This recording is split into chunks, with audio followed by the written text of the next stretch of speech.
Assalamualaikum warahmatullahi wabarakatuh.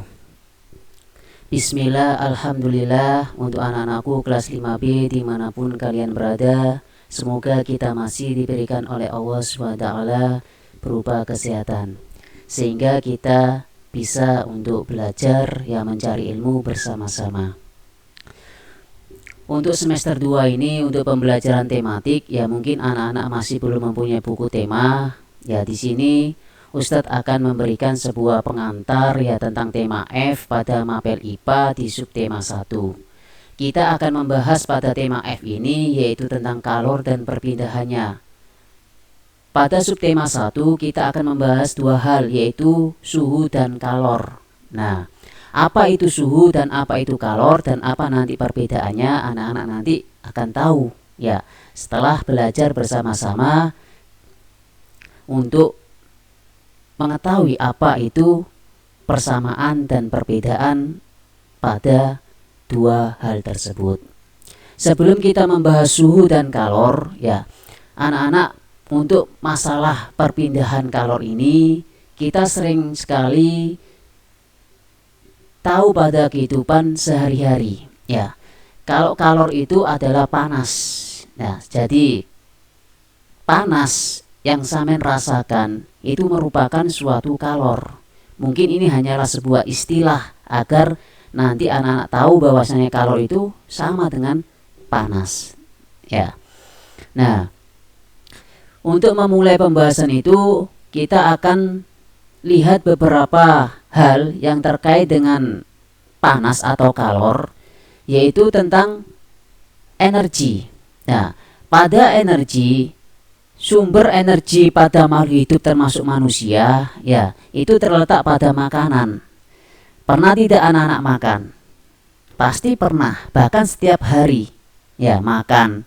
Nah, makanan yang anak-anak makan itu merupakan suatu hasil dari fotosintesis yang terjadi pada tumbuhan yang kita kenal dengan istilah autotrof, yaitu makhluk hidup yang dapat membuat makanan sendiri. Selain tumbuhan, makhluk hidup tidak dapat membuat makanan sendiri. Contohnya adalah hewan dan manusia yang disebut dengan heterotrof. Nah, itulah perbedaan antara manusia, hewan, dan tumbuhan. Nah, untuk energi sendiri selain pada makanan, matahari juga merupakan energi. Matahari ini energi terpanas di muka bumi. Dan ada lagi gesekan dua benda, itu juga akan menghasilkan energi panas. Contohnya apa? Nah, batu ketika Samen gosok-gosokkan akan menghasilkan energi panas. Contoh lainnya adalah telapak tangan kalian. Kedua-duanya ketika digosok-gosokkan akan berakibat pada yang namanya panas. Nah, itu termasuk adalah energi panas. Selain itu ada juga yang dihasilkan oleh api. Nah, ini api ini juga merupakan energi panas. Jadi banyak sekali energi panas yang ada pada kehidupan kita sehari-hari. Selain menggosokkan dua benda tadi, matahari, maka api juga merupakan energi panas. Kalau kita lihat sejarah zaman dahulu, anak-anak pernah membaca suatu sejarah tentang bagaimana hasil dari api yang menyala. Dulu masih belum ada yang namanya istilah modern saat ini. Pada zaman dahulu api itu bisa didapatkan dengan cara apa? Menggesekkan dua benda batu yang kering sampai keluar percikan api. Tidak hanya itu saja, terkadang menggosokkan kayu kering, menggunakan kayu yang kering yang digosokkan pada yang namanya tanah kering. Nah, sampai keluarnya api. Nah, itu pada zaman dahulu. Kalau kita bandingkan pada zaman saat ini, kita pada saat modern ini, api yang dihasilkan itu lebih mudah. Karena apa? Karena kita bisa menggunakan kompor atau korek api. Nah, kompor dan korek api ini sudah modern, beda dengan zaman dahulu. Nah, ini lebih instan yang kita gunakan saat ini. Sekarang kita akan memperhatikan dua contoh. Yang pertama adalah contoh 1. Ini merupakan pakaian yang dijemur pada terik matahari. Dan yang kedua, nah, ini adalah menanam air pada tungku api. Dari gambar kedua ini, apakah keduanya mempunyai persamaan?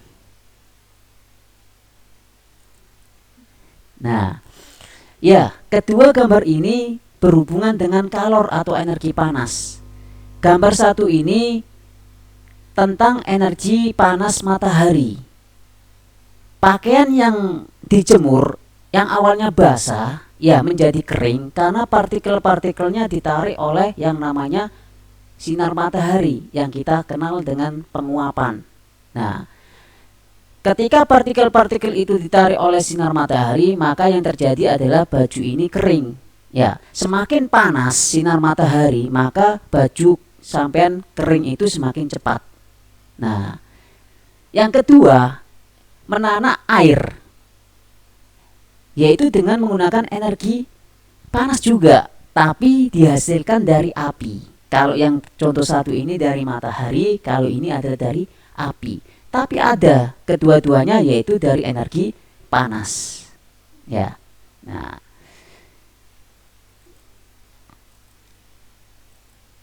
Nah, tahukah kalian bahwa sumber energi apa saja yang ada pada kedua gambar tersebut? Ya, yang Ustadz tadi jelaskan, ya ada 2, yaitu api dan matahari. Jadi api dan matahari ini merupakan sumber energi panas dari suatu benda. Jadi kita bisa simpulkan bahwasanya benda yang dapat menghasilkan energi panas itu disebut juga dengan sumber energi panas. Ya, benda apa saja yang dapat mengantarkan panas, benda apa saja yang dapat menghasilkan panas, itu disebut sumber energi panas. Ya, ada 4 ya tadi benda ya, kalau digesekkan, nah itu juga menimbulkan energi panas, kita sebut juga sumber energi panas. Yang kedua tadi matahari, yang ketiga api, nah itu merupakan sumber energi panas. Sumber energi panas dapat kita jumpai di alam, salah satunya adalah matahari. Dan matahari merupakan sumber energi panas terbesar di bumi. Ya, setiap hari matahari selalu menyinari bumi dan matahari inilah pusat dari tata surya kita. Ya, bumi disinari oleh matahari. Nah, energi panas matahari juga berguna pada proses yang namanya pembuatan makanan pada tumbuhan yang disebut sebagai proses fotosintesis tadi. Dengan bantuan sinar matahari dan air serta klorofil zat hijau daun dan karbon dioksida, maka fotosintesis ini akan menghasilkan 2 hal. Yang pertama adalah oksigen yang kita hirup ya tiap hari, dan yang kedua adalah glukosa. Ya, glukosa itu bahan makanan. Nah, gula. Ya, jadi yang dibutuhkan sinar matahari untuk membantu proses fotosintesis itu sangat berguna sekali bagi kehidupan kita. Nah, setelah membahas tentang yang namanya kalor, yaitu energi panas, maka yang kedua kita akan membahas tentang suhu. Suhu itu adalah besaran yang menyatakan derajat panas suatu benda. Suhu suatu benda menunjukkan tingkat energi panas benda itu.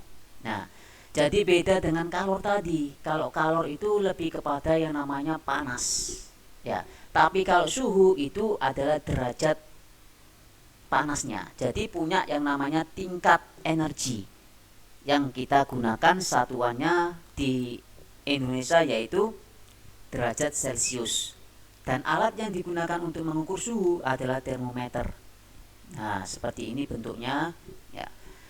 Kalau kita membahas pengetahuan bahwasanya satuan internasional untuk suhu itu bukan Celcius sebenarnya, tapi adalah Kelvin. Ya, derajat Kelvin. Tapi di Indonesia kita sering menggunakan yang namanya derajat Celcius. Hanya saja untuk pengetahuan anak-anak ya, jadi satuan internasional yang digunakan semua negara itu adalah derajat Kelvin.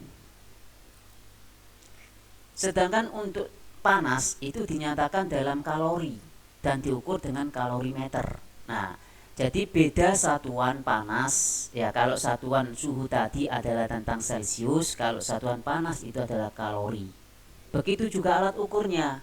Kalau alat ukur untuk suhu itu adalah termometer, tapi kalau alat untuk mengukur panas itu adalah kalorimeter. Nah, jadi itu bedanya. Ya, harus dapat dibedakan. Nah, perubahan suhu dan kalor mempunyai akibat suatu benda, yaitu pemuaian dan penyusutan. Jadi berubahnya suatu suhu dan kalor itu mengakibatkan dua hal, yaitu pemuaian. Pemuaian itu apa? Perubahan suatu benda yang dapat bertambah panjang, lebar, luas, dan volumenya karena terkena panas atau kalor. Dan yang kedua adalah penyusutan, yaitu perubahan suatu benda karena berkurangnya panjang, lebar, luas, dan volume karena suhu dingin. Nah, bedanya di sini. Beda pemuaian dan penyusutan. Kalau pemuaian itu bertambah panjang, tapi kalau penyusutan itu berkurang. Ya, jadi kalau muai itu bertambah, kalau penyusutan itu berkurang. Dan suhunya juga beda. Kalau pemuaian itu terkena suhunya panas, ya, tapi kalau penyusutan itu adalah suhunya dingin. Nah, jadi perbedaannya di situ, ya. Terus apa saja contoh-contoh dalam kehidupan kita sehari-hari yang terkena tentang pemuaian dan penyusutan? Yang pertama adalah pemasangan jendela, kaca jendela. Pernah tidak anak-anak melihat orang yang memasang kaca jendela? Nah, kenapa dikasih ruang kecil untuk celah?